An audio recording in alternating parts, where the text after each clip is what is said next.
আচ্ছা দিদি, শুনলাম নাকি আপনি দুপুরবেলা আবার ভাতের হোটেল চালু করেছেন, কি করছেন? করছি ভেজ থালি, ডাল, তার সাথে একটা ভাজা থাকছে, যেদিন যে বাজা সেই ভাজাটা থাকছে, তারপরে একটা সবজি মতো থাকছে। কালকে সবজি করেছিলাম, আজকে একটা কুমড়ো দিয়ে ভাজা ভাজা গ্যাট মতো করেছি। কুমড়ো মানে চাল কুমড়ো।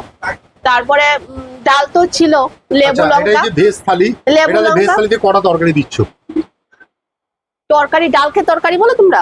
না, ডাল আলাদা, তরকারি মানে যেগুলো সবজি হয়। আর সবজি মানে আমি দুটো, মানে একটা ভাজা দিচ্ছি, একটা সবজি দিচ্ছি, ডাল দিচ্ছি, চাটনি দিচ্ছি, লেবু লঙ্কা পেঁয়াজ আর কি জানি রাইসটা। আচ্ছা, কত পড়ছে ওটা? মাত্র 30 টাকা। 30 টাকা। 30 টাকা, মাত্র 30 টাকা।